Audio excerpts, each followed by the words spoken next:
So mga kabali, tutuloy na natin yung pagre-repair. Bali nasa number 84 na tayo sa mga nagpadala. 84 na. Hindi natatagalan tayong mag-repair sa mga padala dahil may mga nauunang walk-in. Yun. Bali, kay ano nga pala to? Kay Rolando Galang, taga Tarlac. Isang Susan 735, nawalan daw ng ground. Laki ng shipping niya, 265. Yan, magkakaiba talaga shipping. Yan. Open na natin. Tanggalin ko lang sa box. Madaling matutunan mo para sa mga nagpa-repair kanilang unit. So mga kabali, may note siya. Ito yung note natin. Ginamit ko lang ng isang oras, nawala na yung output. Pakilakasan na rin at tunog at kapalan yung hinang. Palitan yung dapat palitan. Salamat idol. Palakas na din idol kung may lalakas pa. Yan yung sabi niya. Tanggalin na natin note niya. Yan. Tanggalin ko yung top cover. Silipin muna natin.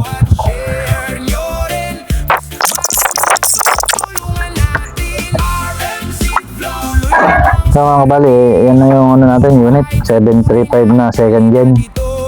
Ito yung pangalawang labas. Kasi isang oras lang daw nagamit to. Pero may nakikita na akong muga pala yung kanyang hindi na rin alam kung putol yung output nito. Muga. Pero wala naman ako nakakita ng sunog. Pwede natin subukan. Kaya natin test valve. Sa test valve lang ako. Testing natin. May tunog naman. Ma-under naman siya. Yan, ma-under. Pinakamalakas niya 34 ampere sagad. Atin ang flip-flop. Meron. Nalibuo naman yung unit. Siguro ang gagawin na lang natin dito ay ayos natin yung transformer. Basag. Pero transformer natin basag. Saka mag-upgrade na rin tayo. Lalakasan na rin natin. Yun naman ang gusto ni boss. Lalakasan. Yan, bali tanggalin ko na siya sa housing niya. Balik na lang ako pag nakatanggal na.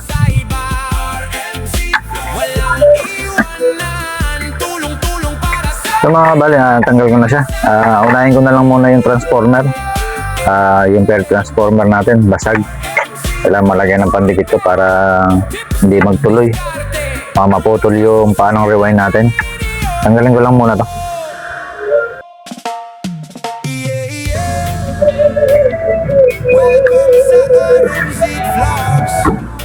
So mga kabali, basag na basag pala talaga, magkabila. Dahil ito, pang-supporta natin to para wag magalaw yung rewind natin. Ito, sa primary. Secondary naman natin, basag din. Yan, magalaw.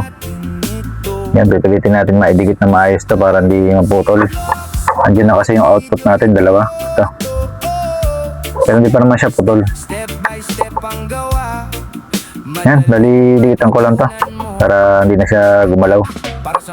Titibayin natin.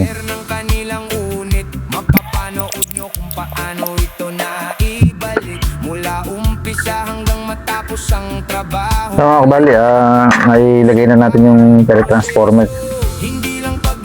Yan, dali susunod natin yung bago tayo mag-upgrade, yung lagay natin yung una. Ito, lalagyan ko ng copper wire to bago natin solder. Nadagdagan natin yung solder natin dito sa inverter side saka reverse polarity. Yan, dali gawin ko muna.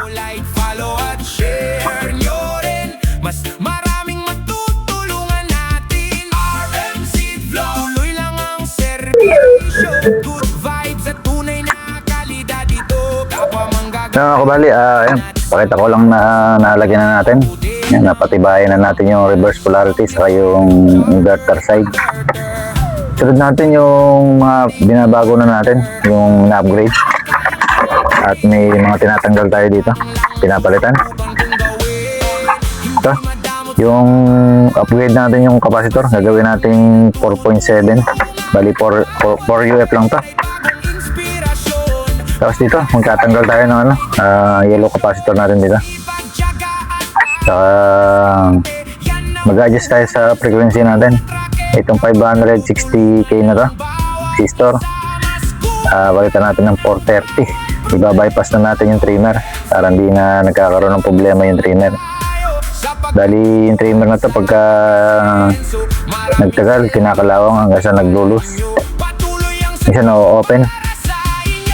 Saka yung protect, mag-adjust din tayo. Mamaya na natin i-adjust yung protect. Yan muna natin to. Palitan muna natin ng resistor to. Saka ito, i-direct natin yung paa nito, ng yellow capacitor. Tapos yung capacitor na pula, papalitan din natin ng pula, mas mataas. Yan, palitan ko lang. Repair, tips at diskarte. Susunod na video. Ito mga kabali, napalitan na natin yung capacitor natin. Yan.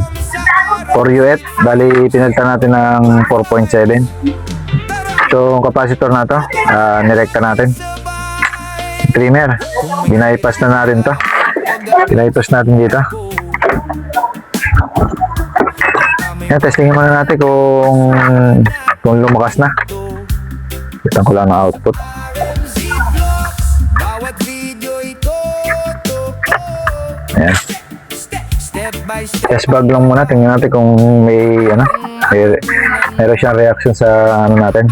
Test valve. Mga nagpa-repair Ito ko na. ilang unit. Meron naman. Mapapanood nyo kung paano ito na Ay, direct ko na. mula umpisa. Ay, naka 1K tayo. Tapos ang trabaho. Yan, 1K. At maayos ang bawat proseso. Yan, naging 55 ampere. Yan. Mamaya lalagyan din natin ng pampalakas ng tunog para maggumanda tunog niya. Masyadong maliit. Testing natin sa 2K kung kaya. On ko na. Ayaw. Para sa lahat ng tao, lights. Yan, bali mag-adjust tayo ng ng resistor para doon sa protect. Itong 560k na to. Gagawin lang natin 100 yan para mag-diretso sa 2K. Vibes at tunay na Yan. dito. Kapwa manggagawa. Palitan ko lang. Para natin samahan. Sabay nating abutin ang tagumpayan. Amplifier. Mga kabali napalitan na natin yung resistor natin. 560k to 100k lang. Basta Yan. itanong susubukan. Testing natin. Hindi madama. Nandiyan pa rin. Meron siya reaction sa test valve. Kaya kung may natutunan. Bawat repair. Inspirasyon. 2K. Balo. Kaya natin. Yan, kaya na. Kaya natin 3K. 3K, kaya rin. 4K. Yan, kaya pa rin. 4K. Yan, okay na. Bali ko na lang yung buzzer. Sama tayo. Lagyan natin ng pampalakas ng tunog. Pag-asenso, maraming salamat sa tiwala ninyo. Patuloy ang serbisyo para sa inyo. Lights So mga kabali, yan. Nalagyan na natin ng tunog. 1K. Laki na yung nilakas ng tunog. Bali lang inayos natin dito. Nag-upgrade tayo. Bali sabi ni boss na bigla na lang daw nawala ito. Ilang gamit lang. at diskarte. Nawala na yung under niya. Pero wala naman palang problema. Bali inayos na lang natin. Upgrade natin. Kaya yung nagkapal tayo ng mga hinang. Ng tao, Yan. follow Bali nyo rin. sa Susam 735 na ito. Hanggang dito na lang. Okay na.